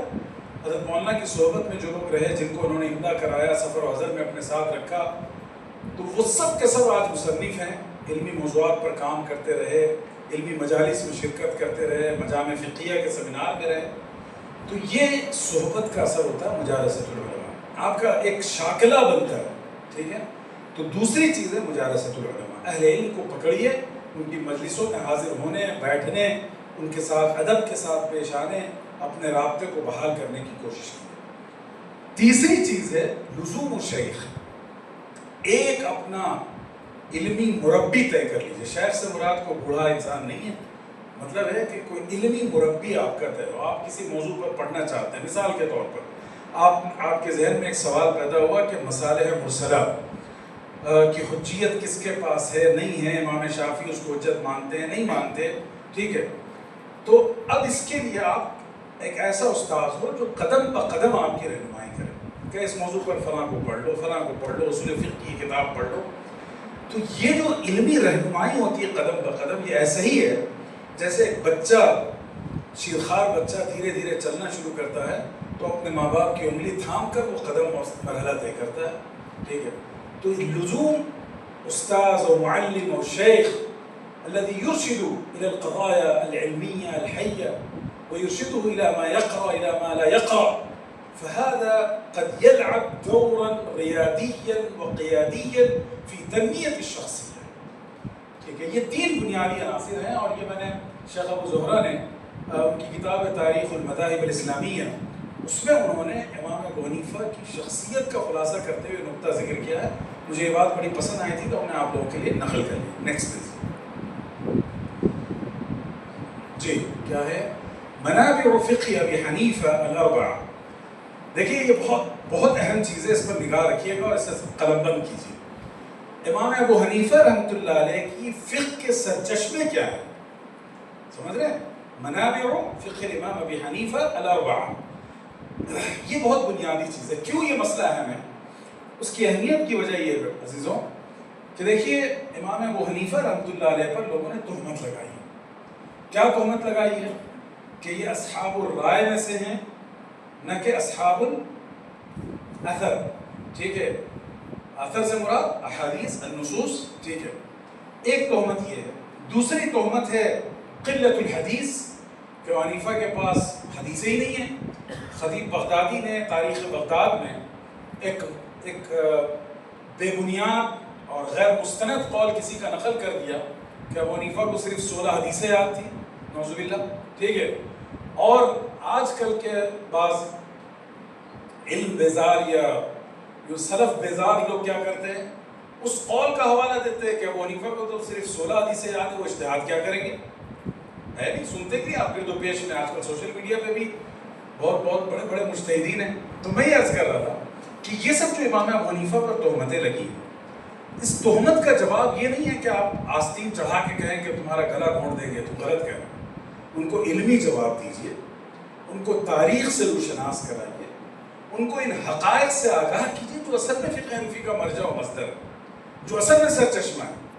دیکھیے ابو حنیفہ رحمۃ اللہ علیہ نے ایک طرف فقہ عمر بن الخطاب رضی اللہ عنہ سے استفادہ کیا فی باب المصلحہ، فی باب المصلحہ. دیکھیے حضرت عمر رضی اللہ تعالیٰ عنہ کی فقہ اگر آپ پڑھیں، یہاں آپ کی لائبریری میں بہت اچھی کتابیں ہیں، خدا کے لیے لائبریری جا کر دیکھیے. اور ایک دن موقع رہا تو انشاءاللہ آپ لوگوں کو زیارت کراؤں گا لائبریری کی، کہاں کون سی کتاب ہے اور کس کتاب کی کیا خصوصیت اور اہمیت ہے. یہاں ایک کتاب ہے موسوعۃ فقہ عمر بن الخطاب رضی اللہ عنہ. شیخ ایک بڑے عالم تھے، انہوں نے موسوعات الصحابہ مدون کیے. موسوعۃ فقہ عائشہ ہے، عبداللہ ابن مسعود ہے، عبداللہ ابن عباس ہے، اور موسوعۃ فقہ علی ہے، معاذ بن جبل ہے، یہ سارا سلسلہ ہے. تو موسوعۃ فقہ عمر بن خطاب اٹھا کر دیکھیے، اور ایک مستقل موضوع ہے اجتہادات تو عمر بن خطاب رضی اللہ عنہ، حضرت عمر کے جو اجتہادات ہیں. تو حضرت عمر کے اجتہاد میں مصلحت کا بڑا دخل تھا. کیسے؟ مثال دے سکتے ہیں آپ لوگ حضرت عمر کے اجتہاد کی کوئی مثال دو؟ ہاں، تراویح کی جماعت. دیکھیں یہ چلی تراویح. حضرت عمر رضی اللہ تعالیٰ عنہ وہ دین کے مزاج شناس تھے. انہوں نے یہ دیکھا کہ ایک ہی مسجد میں الگ الگ جماعتیں ہو رہی ہیں، الگ الگ امام کے پیچھے لوگ پڑھ رہے ہیں. تو حضرت عمر کا جو حضرت عمر نے جب دیکھا کہ لوگ الگ الگ ٹولیوں میں نماز پڑھ رہے ہیں، تو انہیں خیال ہوا کہ کیوں نہ ہم ان کو ایک امام کے پیچھے کھڑا کر دیں تاکہ یہ نماز امت کے اتحاد اور اجتماعیت کا ایک مظہر بن جائے. ٹھیک ہے؟ تو یہ دیکھیے دینی مصلحہ حضرت عمر کے پیش نظر تھے. جیسے ایک اور واقعہ بتاؤں، جب ایک بار اس علاقے میں قحط سالی پڑی اور بھوکمری کا عالم پیش آیا، تو حد صدقہ کیا ہے؟ حد صدقہ کیا ہے؟ وہی ہاتھ کاٹ دینا. ٹھیک ہے. حضرت عمر رضی اللہ تعالیٰ عنہ نے یہ محسوس کیا کہ ریاست کی ذمہ داری ہے لوگوں کو کھانا پہنچانا. ایمرجنسی ہو، کسی بھوکمری کا عالم ہو، تو ریاست کی ذمہ داری ہے کیا کرنا؟ کھانا پہنچانا. لیکن ریاست اس کے پاس اتنے وسائل نہیں ہیں، تو اب اگر کوئی آدمی کو کھا پی لے یا کوئی اس طرح چوری کر لے تو اس پر حد صدقہ نافذ نہیں کی جائے گی. تو موقوف کیا حضرت عمر نے، ختم نہیں کر سکتے. دیکھو جو منصوص چیزیں ہیں، نص کا ناسخ نص ہی ہو سکتی ہے، کسی کا قول و فتویٰ نہیں ہو سکتا. اسی طریقے سے آپ دیکھیے مؤلفۃ القلوب کا معاملہ، کہ حضرت عمر رضی اللہ تعالیٰ عنہ کے دور تک، بلکہ ان کے دور کے آغاز میں بھی مؤلفۃ القلوب کے مد سے غیر مسلموں کو دیا جاتا تھا. تو حضرت عمر نے محسوس کیا کہ اسلام کو اب اقتدار حاصل ہو چکا، وہ کسی کا محتاج نہیں ہے، دست نگر نہیں ہے. تو اب ہم اس مد سے ان لوگوں پر خرچ کرنا بند کر دیتے ہیں. مسئلہ ہے. ٹھیک ہے. تو حضرت عمر رضی اللہ تعالیٰ عنہ نے کیا کیا؟ منسوخ نہیں کیا. یاد رکھیے گا، یہ بہت غلط بات ہوگی. کسی نص قرآنی یا رسول اللہ صلی اللہ علیہ وسلم کے ثابت شدہ عمل کو کسی صحابی کے قول سے اس کو منسوخ نہیں کیا جا سکتا. اصول فقہ کی مبحث آپ پڑھیں اصول اس کے حوالے سے، نسخ کے حوالے سے، تو آپ خود اس بات کو وہاں تمام علماء متفق ہیں کہ جو نص ہے اس کا نسخ کس سے ہوگا؟ نص سے ہوگا. تو حضرت عمر نے مصلحت کی بنیاد پر یہ فیصلہ کیا. اور بھی بہت سی، جیسے جب شام کا علاقہ فتح ہوا، شام کیا تھا معلوم ہے آپ کو زمانے میں؟ شام کا یہ علاقہ ایگریکلچر اور زراعت کی سب سے بڑی طاقت تھی پورے خطے میں. تو حضرت عمر نے یہ محسوس کیا کہ اس پورے علاقے کو مال غنیمت کے طور پر اگر چند مجاہدین میں تقسیم کر دیا جائے تو اسلامی ریاست کو اس سے کیا ملے گا.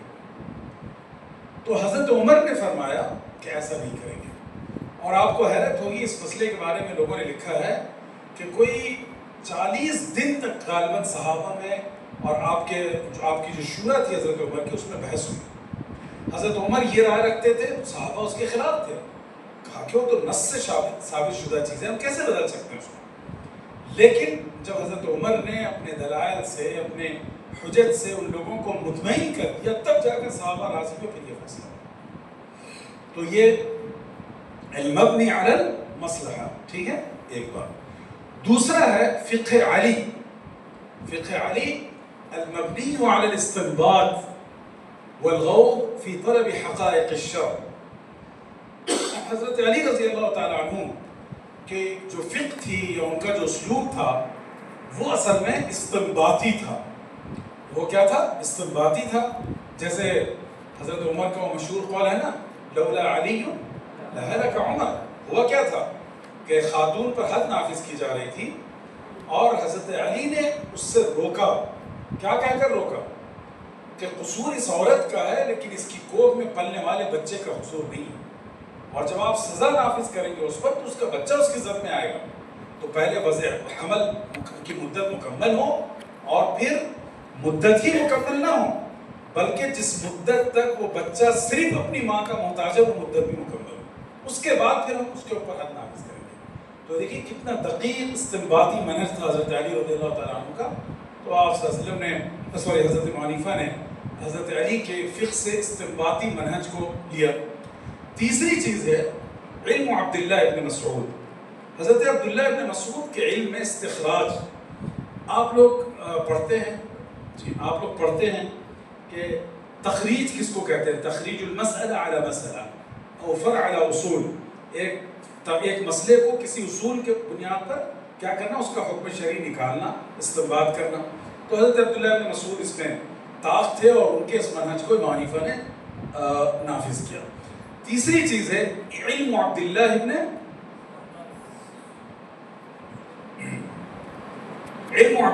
عباس.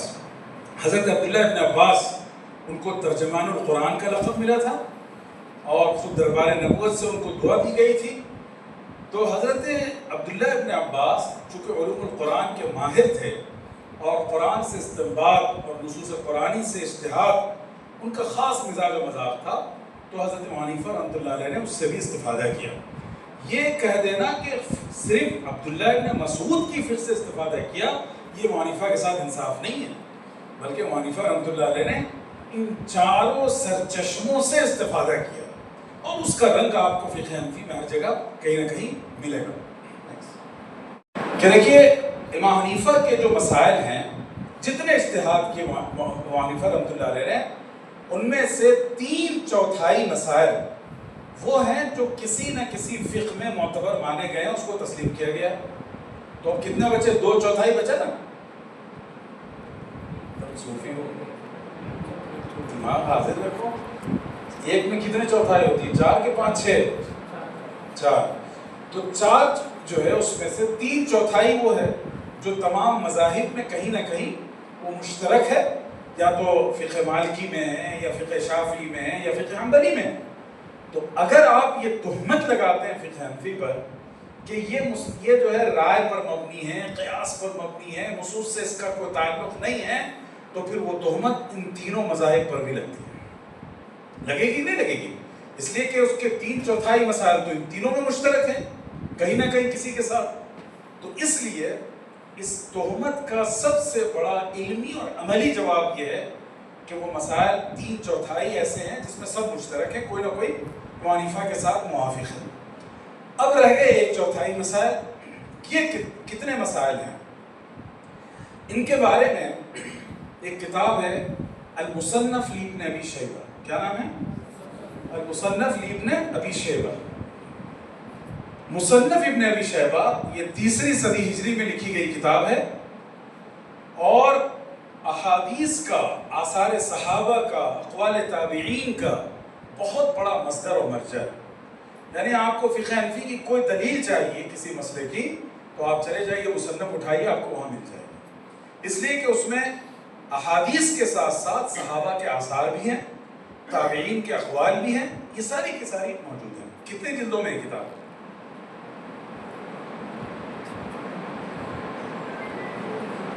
یہ کتاب 26 جلدوں میں، کتنے میں؟ آپ کے کتب خانے میں موجود ہے، اس کے کئی نسخے، اور جو نیا اس کا نسخہ ہے علامہ شیخ محمد عوامہ کا تحقیق شدہ، اصل میں پہلے تو کم تھا، لیکن شیخ عوامہ نے جب اس کی تحقیق کی تو وہ 26 جلدوں میں کتاب چھپ کے آئی۔ شیخ عوامہ نے 16 سال اپنی زندگی کے لگائے ہیں اس کتاب کی تحقیق میں۔ کتنے سال؟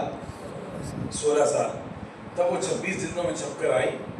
اور مجھے شیخ عوامہ نے ذمہ داری دی تھی کہ ہندوستان میں اس کے نسخے میں تقسیم کروں، تو 500 نسخے میں نے جنوبی ہند میں تقسیم کیے، بقیہ نسخے ہم نے ندوے کہا تھا بھیج دینے کے لیے تاکہ وہاں سے تقسیم ہو، اتنا بڑا ملک ہے، ٹرانسپورٹیشن سے آدمی کیسے بھیجے گا 26 جلدیں۔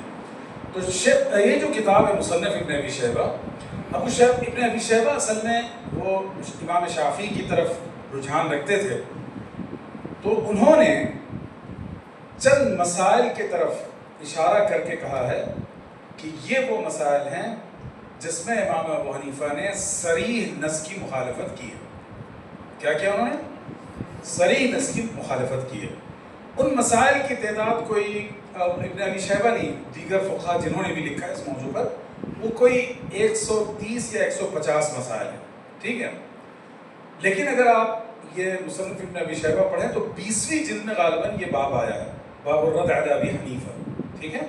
ظاہر ہے علمی اختلاف ہے تو ایک دوسرے پر رد کرتے رہے ہیں، رد سے مراد وہ نہیں ہے جو ہمارے دور کا گالی گلوچ دے رہے ہیں، ایمان سے ہی بھگانے کی کوشش کر رہے ہیں، نہیں، مطلب علمی اختلاف کی بنیاد پر کہ ابو حنیفہ نے اس مسئلے ان مسائل میں نصوص سے ہٹ کر قیاس پر بنیاد رکھی، نصوص کی مخالفت کی ہے۔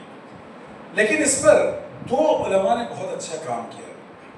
ایک تو خود شیخ عوامہ نے مصنف کی ضد پر ایک مقدمہ الگ سے لکھا ہے، اور انہوں نے بڑی خوب بات کہی ہے۔ وہ بات یہ ہے کہ ابن ابی شیبہ جیسے امام کا یہ کہنا کہ ابو حنیفہ نے ان مسائل میں کوئی ابن ابی شیبہ نے شاید 90 یا 99 مسائل ذکر کیے ہیں، ان مسائل میں نصوص کی مخالفت کی ہے، یہ ابو حنیفہ کے خلاف شہادت نہیں ہے بلکہ ابو حنیفہ کے حق میں شہادت ہے۔ کیسے؟ بھائی ابو حنیفہ نے ہزاروں مسائل منتخب کیے، ایک انسان جو ہزاروں مسائل منتخب کیا اور اس میں صرف 99 یا 90 مسائل میں وہ نصوص کے خلاف چلا گیا ہو، تو یہ کمال ہے یا نقص ہے؟ کمال ہے۔ تو یہ گویا ابن ابی شیبہ کی طرف سے شہادت ہے ابو حنیفہ کی امامت میں کہ بھائی ہزاروں مسائل میں وہ ثواب پر ہے سوائے اتنے سے مسائل میں۔ تو ایک بہرحال یہ جواب ہے اور بات صحیح ہے۔ دوسرا جواب علامہ کوثری نے اس کا دیا ہے، اور اصل میں ایک علامہ کوثری کی کتاب ہے جس میں انہوں نے ابو حنیفہ رحمۃ اللہ علیہ کی طرف سے دفاع کیا، اور خاص طور اس کا نام ہے تأنیب الخطیب۔ کیا نام ہے؟ تأنیب الخطیب۔ خطیب بغدادی کی گویا گرفت کی ہے اس میں۔ کیوں؟ خطیب بغدادی نے انہوں نے بغداد کی تاریخ پر بہت بڑی موسوعہ لکھی ہے، تاریخ بغداد، چھپی بھی کتب خانوں میں موجود ہے۔ تو خطیب نے کیا کیا کہ جو اقوال نقل کیے ہیں تمام ائمہ کے بارے میں، علماء کے بارے میں، تو ان میں امام حنیفہ رحمۃ اللہ علیہ کے بارے میں جو اقوال نقل کیے تو اس میں رب و یابس دونوں نقل کر دیا، مستند اور غیر مستند دونوں نقل کر دیا، تو اسی میں وہ 16 حدیثوں والی بات بھی نقل کر دی، ٹھیک ہے۔ تو علامہ کوثری نے خطیب بغدادی کی علمی گرفت کی اور استدراک کیا، اور اس استدراک میں انہوں نے خطیب بغدادی نے کہاں کہاں چوک کی ان سب پر گرفت کی۔ تو یہ بہت اہم کتاب ہے، اور وہ کتاب بھی چھپی ہوئی ہے، موجود ہے آج کل کتب، ہو سکتا ہے آپ کو گوگل پہ بھی مل جائے گا۔ تو تأنیب الخطیب میں ان مسائل کے بارے میں جو ابو حنیفہ کے بارے میں کہا گیا اس کا جواب دیا گیا۔ تو بہرکیف یہ جو میں نے بتایا آپ کو کہ 3/4 مسائل ایسے ہیں جو امام ابو حنیفہ اور دیگر ائمہ میں سے کسی نہ کسی امام کے ساتھ اس میں مشارکت اور موافقت پائی جاتی ہے۔ ایسا بالکل نہیں ہے کہ ابو حنیفہ بالکل تنہا ہے ان مسائل میں۔ تو جب آپ امام ابو حنیفہ پر نعوذ باللہ تہمت لگائیں گے کہ وہ نصوص کے خلاف فتویٰ دے رہے ہیں تو وہ تہمت دیگر ائمہ پر بھی جا کر لگے گی، اور ظاہر ہے پھر آپ کو اس کی ہمت ہے نہیں۔ تو اس لیے ایسی غیر علمی باتوں سے گریز کرنا چاہیے، اور وہ جو 1/4 مسائل ہیں جن کے بارے میں اختلاف ہے یا محدثین نے ان پر رد کیا ہے ابو حنیفہ پر، تو ان میں بھی تعویل کی گنجائش ہے یا ان کے لیے بھی کوئی نہ کوئی دلیل میسر ہے، ایسا نہیں کہ وہ بے دلیل ہے۔ ہاں ایک اہم موضوع ہے جس کو آپ کو پڑھنا ہے انشاءاللہ، اور وہ موضوع میں نے اپنے ذمہ لیا ہے، وہ ہے اسباب الاختلاف، کہ ائمہ کے درمیان اختلاف پیدا کیوں ہوا۔ یہ سب سے بڑا سوال ہے نا، صرف اختلاف ذکر کر دینا کافی نہیں ہے، بلکہ اختلاف کیوں پیدا ہوا یہ جاننا ضروری ہے۔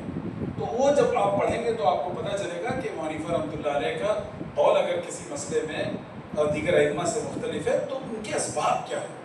جب تک ان اسباب سے واقفیت نہیں ہوگی اس وقت تک انسان کو صحیح اختلاف کا ادراک نہیں ہو پائے گا۔ اسی لیے شاہ اللہ محدث دہلوی رحمۃ اللہ علیہ نے الانصاف کے نام سے ایک کتاب ہے لکھی ہے، الانصاف لبیان اسباب الاختلاف فی سبب اختلاف۔ جی تو یہ کتاب جو ہے شاہ اللہ کی بہت اہم ہے، چھوٹا سا کتابچہ ہے لیکن تمام طلبہ کو پڑھنا چاہیے۔ اسی طریقے سے امام ابن تیمیہ رحمہ اللہ کی کتاب ہے رفع الملام عن ائمۃ الاعلام، انہوں نے بھی اسباب الاختلاف کو ذکر کیا۔ ابھی حال میں علامہ شیخ محمد عوامہ کی ایک بہت مشہور کتاب ہے اثر الحدیث الشریف فی اختلاف الفقہاء، کہ فقہا کے درمیان جو اختلاف ہوا ہے اس میں احادیث کا کیا کردار رہا، یعنی ایک ہی موضوع کے بارے میں 2 مختلف حدیثیں آئیں، تو ایک امام نے ایک حدیث کو لے لیا، دوسرے نے دوسرے کو لے لیا، تو الزام آپ امام پر لگائیں گے یا آپ یہ کہیں گے کہ اس سلسلے میں 2 الگ الگ انداز کی حدیثیں آئی ہیں، ایک حدیث ایسی ہے دوسری حدیث ایسی ہے، جیسے آپ سنن ترمذی پڑھ کر آئے، ہر مسئلے میں امام ترمذی اس مسئلے کے حوالے سے جو 2 مختلف جہتیں حدیثوں میں وارد ہوئی ہیں ان کو ذکر کرتے ہیں، نہیں کرتے، بلکہ 2 نہیں 4 جہتیں ذکر کی ہیں۔ حج کی کون سی قسم افضل ہے، افراد افضل ہے، تمتع افضل ہے، یا افراد افضل ہے اور کون سا قران افضل ہے، ان تینوں کے حوالے سے امام ترمذی نے حدیث نقل کی ہے۔ تو یہ میں عرض کر رہا ہوں کہ اسباب اختلاف کو جب جانیں گے تبھی ان مسائل کے بارے میں جن کے بارے میں آپ کو یہ خیال ہوتا ہے کہ شاید ابو حنیفہ کے پاس کوئی دلیل نہ ہو، ان کا آپ صحیح جواب حاصل کر پائیں گے۔ اور پھر امام طحاوی وغیرہ نے اس موضوع پر کافی بڑا کام کیا ہے، تو ساری دلیلیں موجود ہیں۔ نیکسٹ، اب آئیے، ابھی تک ہم نے کس پر بات کی بتائیے جی؟ ابھی تک امام ابو حنیفہ، ٹھیک ہے۔ اب جو ہے فقہ حنفی کا جو وطن ہے، وطن اصلی کیا ہے، وہ کوفہ، اور جس علاقے میں فقہ حنفی نشوونما پا رہی تھی اس کا اپنا کیا مقام تھا، وہ بھی تو آنا چاہیے نا سامنے۔ تو دیکھیے اس حوالے سے 2-3 بہت اہم باتیں آپ کے سامنے ذکر کر رہا ہوں۔ سب سے پہلی چیز یہ ہے کہ کوفہ ایک ایسا شہر ہے جس کو آج کی اصطلاح میں آپ کہہ سکتے ہیں پلان سٹی۔ کیا ہوتا ہے؟ المدینہ المخططہ، ٹھیک ہے، ایک ایسا شہر جس کی پوری پلاننگ کر کے اس کی بنیاد رکھی گئی، اور اگر آپ کہیں تو اسلامی تاریخ کا یہ پہلا شہر ہے جس کو پلاننگ کے ساتھ بنایا گیا۔ سمجھ رہے ہیں کیوں؟ اس لیے کہ جب کوفہ کی بنیاد رکھی گئی، ایک نئے شہر کی بنیاد رکھی جانی تھی، تو کس مقام کو منتخب کیا جائے، کس مقام کو منتخب کیا جائے رہائش کے لیے، اس پر جو ہے یہ تاریخ میں بات لکھی ہے کہ اس زمانے میں بیئہ کی بات چل رہی تھی نا، ماحول، موسم، اس کو جاننے کے لیے کیا کیا گیا کہ معتدل موسم کس علاقے کا ہے وہاں ایک شہر کی بنیاد رکھی جائے گی۔ تو اب یہ کیسے پتہ لگایا جائے کہ کون سے علاقے کا موسم اور طبعیات وہاں کی کیسی ہے، معتدل ہے۔ تو اس زمانے میں ایک سائنٹیفک ایکسپیریمنٹ ہوتا تھا، اس کو استعمال کیا گیا کوفے کی بنیاد کے لیے، اور وہ کیا تھا پتہ ہے آپ کو؟ وہ یہ تھا کہ ایک جانور کو کاٹ کر اس کے گوشت کے لوتھڑے الگ الگ جگہ پر لے جا کر لگا دیے جاتے تھے، لکڑی پہ کسی چیز پر، اور یہ دیکھا جاتا تھا کہ کون سا گوشت کا لوتھڑا کس علاقے کا زیادہ دیر میں خراب ہوا اور کون پہلے خراب ہوا۔ جو پہلے خراب ہو جاتا تو یہ سمجھ لیا جاتا کہ یہ غیر معتدل علاقہ ہے۔ جو گوشت کا لوتھڑا دیر سے خراب ہوا طبی انداز میں، تب وہاں جا کر اسی جگہ پر کوفے کی بنیاد رکھی. بات سمجھ رہے؟ تو گویا کوفہ ایک ایسا شہر ہے جو بہت ہی پلاننگ کے ساتھ اسٹیبلش کیا گیا. ایک بات. دوسری بات یہ ہے کہ ہجرت کے 17ویں سال اس شہر کی بنیاد رکھی گئی. کتنے سال؟ تو کس کی خلافت تھی اس وقت؟ حضرت عمر رضی اللہ تعالیٰ عنہ کی. ٹھیک ہے. اچھا صاحب، اب ایک اور بات بتاؤں میں کہ کوفے کا علمی مقام و مرتبہ کیا تھا.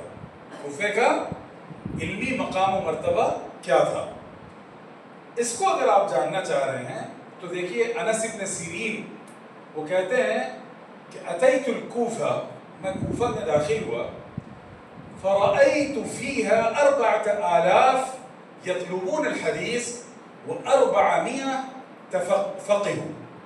کہ میں کوفہ میں داخل ہوا تو میں نے دیکھا کہ کوئی 4000 لوگ ہیں جو علم حدیث سیکھ رہے ہیں. کس سے؟ در و دیوار سے سیکھ رہے ہوں گے. کس سے سیکھ رہے تھے؟ وہاں کے محدثین سے، صحابہ سے، تابعین سے، صحابہ کے شاگردوں سے، ہے یا نہیں ہے؟ اور 400 لوگ ایسے تھے جو تفقہ حاصل کیے ہوئے تھے. اب بتائیے ایک چھوٹے سے شہر میں 400 فقہا موجود ہیں اور 4000 سے زائد طلبہ حدیث موجود ہیں. کیا وہ شہر علم سے بے بہرا ہوگا؟ اس شہر کا علم سے کوئی رشتہ نہیں ہوگا. امام بخاری رحمۃ اللہ علیہ نے غالباً تاریخ کبیر میں ذکر کیا ہے کہ 100 سے زیادہ صحابہ کوفہ میں داخل ہوئے. کتنے؟ 100 سے زیادہ صحابہ کسی شہر میں داخل ہوں اور وہ جگہ بنجر کہلائے گی علم و فقہ کے اعتبار سے. تو فقہ حنفی کی نشو و نما ایک ایسے شہر میں رکھی گئی جہاں علم کا دور دہرا تھا، جہاں ہر نکڑ پر محدثین و فقہ جمع تھے، جہاں علم کا ذکر اور علم کی مجلسیں جگہ جگہ صبح شام لگتی تھی. ایسی جگہ اگر کوئی فقہ کی نشو و نما ہوگی کیا وہ قرآن و حدیث سے دور رہے گی؟ حدیث سے. اسی طریقے سے علی ابن ابی طالب، حضرت علی رضی اللہ تعالی عنہ نے اسلامی ریاست کا سب سے پہلا دارالسلطنت کون تھا؟ مکہ کہ یمن؟ اچھا مدینہ تھا. وہ ٹھیک ہے. مدینے کے بعد دوسرا دارالسلطنت کہاں بنا؟ کوفہ بنا. اور حضرت علی رضی اللہ تعالیٰ عنہ نے اس کو وہاں کا دارالسلطنت بنایا. اور میں نے آپ سے کہا تھا نا کہ 100 لوگ بخاری نے ذکر کیے ہیں، کم و بیش 1500 صحابہ کوفہ میں موجود تھے. مختلف مدتوں میں مجموعی طور پر کوئی 1500 صحابہ کرام کوفہ پہنچ چکے تھے، یا آئے تھے یا چلے گئے تھے یا وہاں سکونت اختیار کی تھی. اب ظاہر ہے اسلامی ریاست کا جب عاصمہ بن رہا ہے تو وہاں کن کو لے جایا جائے؟ جہلا کو لے کے رکھیں گے؟ کن کو رکھیں گے؟ اصحاب علم و فضل کو ڈھونڈ کر دنیا سے چن کر لایا جائے گا. تو 1500 صحابہ کرام ہیں کوفہ میں، اور جہاں 4000 طلبہ حدیث ہیں، 400 سے زیادہ لوگ فقہا ہیں. اور اچھا یہ ہو گیا. اب اس میں ایک اور نقطہ آپ کو بتاؤں کہ حضرت عبداللہ ابن مسعود کو جب کوفہ لے جانا تھا تو حضرت عمر سے اجازت طلب کی گئی.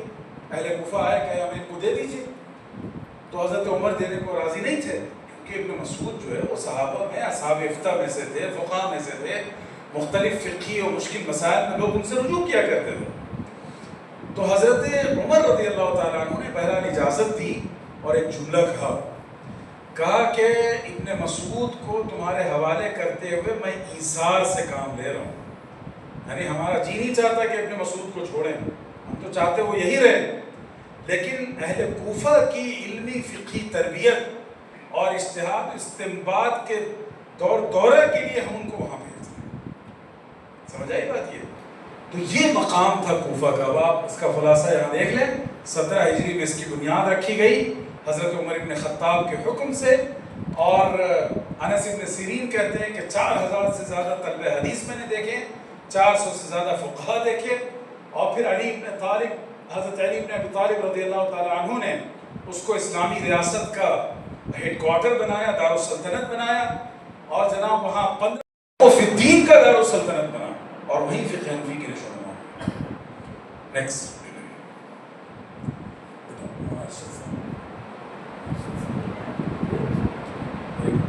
جی، اب اس کے بعد ابھی تک ہم نے بات کی تھی امام ابو حنیفہ کی، پھر بات کی ہم نے کوفہ کی جہاں فقہ حنفی کا جو وطن ہے، اب ہم آ رہے ہیں فقہ ابو حنیفہ کی خصوصیات پر بات کر رہے ہیں۔ عزیزوں، آپ لوگ فقہ کے مسائل پڑھتے ہیں، لیکن ہمارے نصاب و نظام میں شاید گنجائش نہیں رہتی کہ ہم ان بنیادی باتوں کو پڑھیں کہ فقہ حنفی کی خصوصیات کیا ہیں، فقہ مالکی کی خصوصیات، فقہ شافعی اور حنبلی کی خصوصیات۔ انشاءاللہ یہاں ان تمام موضوعات پر محاضرات ہوں گے، آپ کو پڑھنے کا موقع دیا جائے گا۔ اور اب ہم تیسرے نقطے کی طرف، تیسرے پڑاؤ کی طرف بڑھ رہے ہیں، اور وہ ہے السمع الواضح لفقہ ابی حنیفہ۔ امام حنیفہ رحمۃ اللہ علیہ کی فقہ کی بہت سی خصوصیات ہیں، آپ نے بہت سی چیزیں ذکر کی، ان سب کے ساتھ اگر آپ گہرائی میں جائیں تو فقہ حنفی کی دو بہت بڑی خوبی ہے جو اس کو ممتاز کرتی ہے دیگر دبستان فقہ سے۔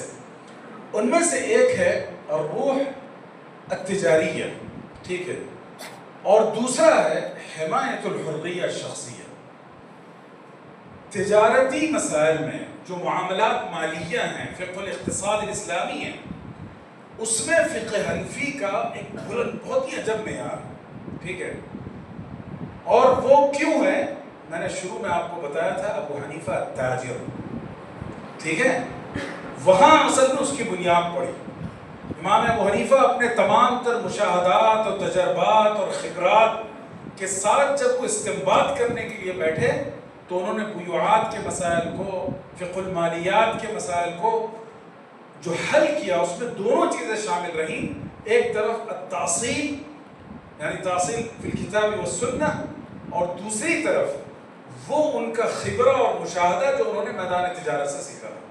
ان دونوں کے امتزاج سے کتاب البیوعات بنی ہے فقہ حنفی کی، اور یہی وجہ ہے آج کی دنیا میں جو ادارے معاملات مالیہ یا بنوک کا نظام دیکھتے ہیں، فقہ الاقتصاد کو دیکھتے ہیں، آپ ان کے ہاں جا کر پوچھئے گا کہ جتنے جدید مالی معاملات ہیں ان میں سب سے زیادہ حل کسی میں ملتا ہے تو فقہ حنفی، ٹھیک ہے، فقہ مالکی میں بھی ملتا ہے بہت سا حل، لیکن فقہ حنفی کا بھی بہت اہم کردار ہے۔ تو ایک چیز یہ، دوسری چیز ہے حمایت الحریہ الشخصیہ۔ یہ بہت ہی عجب بات ہے، یہ بہت عجیب بات ہے کہ شخصی آزادی کو سپورٹ کر فقہ حنفی میں بہت حاصل ہے، شخصی آزادی کا تحفظ بہت حاصل ہے فقہ حنفی کو۔ میں 2-3 مثالیں آپ کو دوں گا۔ دیکھیے 9 بجے جماعت ہے، شخصی آزادی کی مثال میں آپ کو دوں کہ امام ابو حنیفہ رحمۃ اللہ علیہ نے، اچھا اس سے پہلے میں ایک تمہید آپ کو بتاؤں، دنیا میں جو ایڈمنسٹریشن چلتے ہیں، جو حکومتیں چلتی ہیں، تو پولیٹیکل سائنس میں یہ بات بتائی جاتی ہے کہ 2 طرح کے ایڈمنسٹریشن رہے ہیں۔ ایک وہ ایڈمنسٹریشن ہے جس نے فرد اور شخص کی نجی زندگی میں بھی اپنی مداخلت رکھی، ٹھیک ہے، مثال کے طور پر آپ کی تجارت ہے، اب آپ اپنے پروڈکٹ کا پرائز کتنا فکس کریں گے؟ سوال یہ ہے کہ یہ حق آپ کا ہے یا اسٹیٹ کا ہے؟ تو جو ایک نظام ہے وہ نظام یہ کہتا ہے یہ کام ہم طے کریں گے، حکومت طے کرے گی، آپ کو آزادی نہیں ہے۔ وہ کہے کہ ٹھیک ہے آپ نے قلم بنایا تو آپ اس کا 150 روپے یا 200 روپے تک میکسیمم نفع کے ساتھ رکھ سکتے، اس سے اوپر نہیں رکھ سکتے۔ ایک ایڈمنسٹریشن، ایک نظام شروع سے ایسا چلتا ہے۔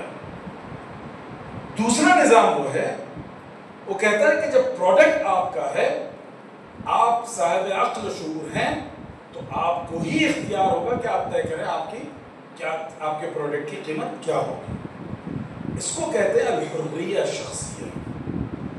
امام ابو حنیفہ رحمۃ اللہ علیہ نے اپنی فقہ میں، چاہے انکحہ کا معاملہ ہو یا معاملات مالیہ ہوں، ان دونوں میں حمایت الحریہ شخصیہ کو بڑی اہمیت دی ہے۔ انکحہ کی مثال میں آپ کو دے دوں، اب دیکھیے انکحہ میں ایک باپ، مثال کے طور پر نکاح کا معاملہ ہے، تو کوئی بالغ لڑکی بغیر اپنے ولی کی اجازت کے نکاح کر سکتی ہے یا نہیں کر سکتی؟ کس کے پاس؟ امام حنیفہ کے پاس، دیگر فقہا کے پاس نکاح منعقد ہی نہیں ہوتا. ٹھیک ہے، یہاں امام ابو حنیفہ کا نقطہ نظر یہ ہے کہ ایک عاقل بالغ انسان کو شریعت نے بہت سے اختیارات دیے ہیں اپنے فیصلہ لینے کے. مثال کے طور پر ایک لڑکی ہے زینب، وراثت میں اس کو 10 لاکھ روپے ملے. اب وہ 10 لاکھ روپے کہاں خرچ کرے گی، کیسے خرچ کرے گی، اس کا پورا اختیار شریعت نے اس لڑکی کو دے دیا، زینب کو دے دیا. اس کو پابند نہیں بنایا کہ تم اپنے باپ کی اجازت یا اپنے شوہر کی اجازت یا بھائی کی اجازت یا بیٹے کی اجازت سے ہی خرچ کرو گے. تمہاری مرضی ہے، تم عاقل بالغ ہو، تم تصرفات کر سکتے ہو. تو بھلا بتائیے کہ مالی معاملات میں اس کو مطلق آزادی آپ نے دی ہے، اور زندگی کا جو سب سے بڑا فیصلہ ہے شریک حیات کا انتخاب، اس میں آپ کسی کے پابند کر دیں گے؟ بات سمجھ رہے ہیں؟ تو یہاں پر امام ابو حنیفہ رحمۃ اللہ علیہ نے فرمایا حمایت الحریہ الشخصیہ، عاقل بالغ لڑکی فائنل حق رکھتی ہے اپنے نکاح کے بارے میں. کوئی ولی زبردستی اس کا نکاح کسی دوسرے سے نہیں کرا سکتا. نابالغی میں اگر کسی ولی نے اس کا نکاح کسی سے کر دیا ہے تو بلوغت کے بعد اس کا حق دوبارہ ملے گا اسے کہ اس رشتے کو کنٹینیو کرے یا اس کو توڑ دے. رحمہ اللہ الامام ابی حنیفہ. آج کی دنیا میں آپ سوچئے، اگر آپ دنیا کے سامنے یہ کہیں گے کہ عورت کو آزادی نہیں ہے اپنے حق سے نکاح کرنے کا، اپنی پسند سے، تو کیا دنیا قبول کرے گی؟ خیر قبول کرے نہ کرے یہ اہم مسئلہ نہیں، لیکن امام ابو حنیفہ رحمۃ اللہ علیہ کی جو ان کا جو تفقہ ہے، اور امام ابو حنیفہ دوسرے نقطہ نظر سے دیکھتے ہیں کہ اگر وہ مالک ہے تو پھر اس کو تمام تر تصرفات کی آزادی حاصل ہوگی، اس کو حریہ حاصل ہوگا. چونکہ وہ مالک ہے اپنے مال کا. ٹھیک ہے، مدیون ہے، اس کے لیے حکومت سزا مقرر کر سکتی ہے. اگر وہ اپنا قرض ادا نہیں کر رہا ہے تو اس کے مال کو لے کر بیچ کر اس کا بدلہ دیا جا سکتا ہے یا اس کو قید کیا جا سکتا ہے، سب کچھ کیا جا سکتا ہے، لیکن اس کے مال سے اس کے حقوق کو ختم نہیں کیا جا سکتا. سمجھ رہے ہیں؟ تو حمایت الحریہ الشخصیہ آج کی دنیا میں ان چیزوں کی بہت اہمیت ہے. قانون دانوں کے سامنے جب آپ اس نقطے کو ذکر کریں گے تو ان کی آنکھیں کھلی کی کھلی رہ جائیں گی کہ فقہ حنفی میں کتنی گہرائی ہے، اور بھی بہت سے مسائل ہیں. تو میں یہ بتانا چاہ رہا تھا کہ یہ دو سمات، یہ دو خصوصیات ایسی ہیں جو فقہ حنفی کو بہت ممتاز مقام عطا کرتی ہیں. نیکسٹ. اب میں نے کچھ چیزیں لکھی ہیں، اب چونکہ وقت ختم ہو رہا ہے، آپ لوگوں کے امتحان کا بھی وقت ہے، تو اس میں یہ جو امام ابو حنیفہ رحمۃ اللہ علیہ کی تجارت کے حوالے سے آراء ہیں، ان میں سلم ہے، مرابحہ ہے، تولیہ ہے، وضعیہ ہے، اور عقود الشرکات جو ہیں، ان سب میں امام ابو حنیفہ کا جو موقف ہے، اگلے محاضرے میں اس کو ایکسپلین کر دوں گا، لیکن اس کو ذہن میں رکھیے گا کہ ان تمام ابواب میں سب سے پہلے امام ابو حنیفہ نے اجتہاد کیا. ٹھیک ہے، اور اجتہاد کر کے ان کا ایک ایسا شرعی حل بتایا جو نصوص قرآن و سنت سے بھی ہم آہنگ ہو اور تاجرین کے عرف سے بھی ہم آہنگ.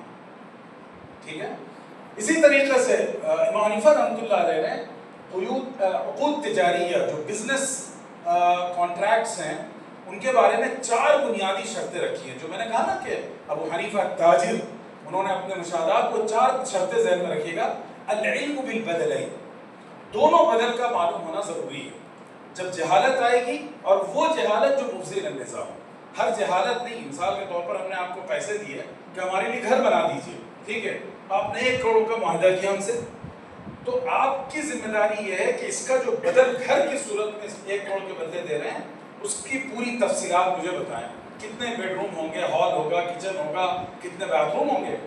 اگر ایک بدل مجہول ہے اور وہ جہالت مفضی للنزاع ہے تو پھر وہ معاملہ باطل ہو جائے گا. بات سمجھ آئی؟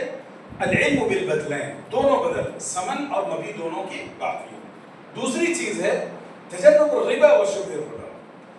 سود اور شبہ سود سے وہ معاملہ پاک ہو، چونکہ حرام ہے منسوخ سے، ٹھیک ہے، کسی طرح کی سود کی آمیزش نہ ہو۔ تیسری چیز یہ ہے العرف، عرف کا بڑا دخل ہے۔ مثال کے طور پر آپ نے فقہ کی کتابوں میں پڑھا کہ بیع کے درست ہونے کے لیے ایجاب و قبول ضروری ہے۔ آج جب آپ سپر مارکیٹ جاتے ہیں تو وہاں ایجاب و قبول کرتے ہیں کہ بھائی میں محمد عمر عابدین بسد ہوش و حواس آپ کو 50 روپے دیتا ہوں اس بدلے کہ آپ مجھے قلم عطا فرمائیں۔ آپ نے اس کو دیا، اس نے بل بنا کے دیا، پیسے دیے، آپ نکل لیے، نہ ایجاب ہوا نہ قبول ہوا بظاہر، ہے یا نہیں ہے؟ لیکن یہ عرف چونکہ ایجاب و قبول کے درجے میں ہے اس لیے اس کا اعتبار ہوگا۔ جیسے ایک اور مثال فقہ حنفی کے دوں کہ دیکھیے جو سانپ کیڑے ہیں یہ حشرات الارض ہیں، تو بظاہر یہ مال نہیں ہے فقہ حنفی کے اصول کے اعتبار سے، اور جب مال نہیں ہے تو ان کی بیع درست نہیں ہوگی۔ بھائی یہ میں ایک مٹھی یہاں سے دھول اٹھا کے آپ کو کہوں کہ حضور قبول کیجئے 1000 روپے دیجئے، دیں گے آپ مجھے 1000؟ نہیں دو گے، نہیں دو گے، آپ نہیں دیں گے۔ کیوں؟ اس لیے کہ وہ مال نہیں ہے نا، تو مال ہونا ضروری ہے، لیکن متقدمین نے اس کی خرید و فروخت سے منع کیا تھا، آج جو ہے ان کی خرید و فروخت ہوتی ہے، تو عرف بدل گیا، بدلنے کی وجہ سے وہ مال بن گیا، تو اب مال بننے کی وجہ سے کیا ہوگا، اس کی خرید و فروخت جائز ہوگی۔ تو عرف کا بہت اعتبار کیا ہے امام ابو حنیفہ نے عقود تجاریہ میں اور معاملات مالیہ میں۔ چوتھی شرط ہے الاصل فی العقود التجاریہ الامانہ۔ یہ بہت اہم مسئلہ ہے، عقود ہے وہ عین اس میں رہ گیا کہ تجارتی جو معاملات ہیں اس میں اصل یہ ہے کہ وہ امانت ہے۔ امانت کا کیا فرق پڑتا ہے کہ آپ نے کسی کو پیسے دیے، وکیل بنایا کہ بھائی تم میرے لیے فلاں چیز خرید لو، تو اگر مثال کے طور پر میں نے آرڈر کیا امیزون سے ایک چیز، اب وہ آئی، اب وہ جس شکل میں نے طلب کیا تھا ویسی نہیں ہے، ڈیمیج ہے، تو آپ کیا کرتے ہیں، وہ لوگ واپس لیتے کہ نہیں لیتے، ریٹرن، ٹھیک ہے، امانت کی بنیاد پر، ٹھیک ہے، اور بھی اس کی بہت سی مثالیں ہیں۔ تو بہرکیف یہ یاد رکھیے گا کہ امانت، میں اس کو اگلے اس میں پریزنٹیشن میں ایکسپلین کروں گا اور بھی مثالیں دوں گا۔ تو امانت عقود جو ہے اس کی اصل حیثیت امانت کی ہے، ٹھیک ہے۔ امانت اور غیر امانت سے فرق کیا ہوتا ہے کہ امانت واجب الادا ہے یا نہیں ہے، ٹھیک ہے، اور اگر وہ ہے عاریت ہے تو اس کا کیا حکم ہوتا ہے، وہ واجب الادا ہوتا ہے یا نہیں ہوتا، امانت واجب الادا ہوتا ہے، یہ ایک مسئلہ ہے فقہی، اس پر انشاءاللہ بات کریں گے اگلے سے۔ تو بہرکیف یہ چند مثالیں ہم نے آپ کے سامنے رکھی تاکہ آپ اس بات کو سمجھیے کہ فقہ حنفی ایسا نہیں ہے کہ ایک شخص بیٹھ کر اس نے صحیح غلط اور درست نادرست فیصلہ کر دیا، بلکہ اپنے دور کے ممتاز فقہا اصحاب علم و فضل نے اجتماعی اجتہاد کے ذریعے سے، اجتماعی کوشش کے ذریعے سے اس فقہ کو مستنبط کیا، اور وہ سب اپنے دور کے ممتاز اہل علم و لغت اور قرآنیات اور حدیثیات اور فقہیات اور اصولیات اور لغت، ان سب کے ماہرین تھے، ان سب نے اجتماعی کوشش کے ذریعے سے اس کو مستنبط کیا ہے، مدون کیا ہے۔ دوسری بات یہ ہے کہ ابو حنیفہ رحمۃ اللہ علیہ کا جو بیک گراؤنڈ رہا تاجر ہونے کا، رحال ہونے کا، اس نے بھی بڑا کردار ادا کیا فقہ حنفی کے خط و خال کو متعین کرنے میں۔ بہرکیف چونکہ وقت ختم ہو چکا تو میں اس پر اتفاق کرتا ہوں، اگلی قسم میں انشاءاللہ فقہ حنفی کی مزید خصوصیات، کتابیں اور کتابوں سے استفادہ کا طریقہ، یہ 3 نکات انشاءاللہ ہم ذکر کریں گے۔ قال صلی اللہ علیہ سیدنا محمد وبارک وسلم، الحمدللہ رب العالمین۔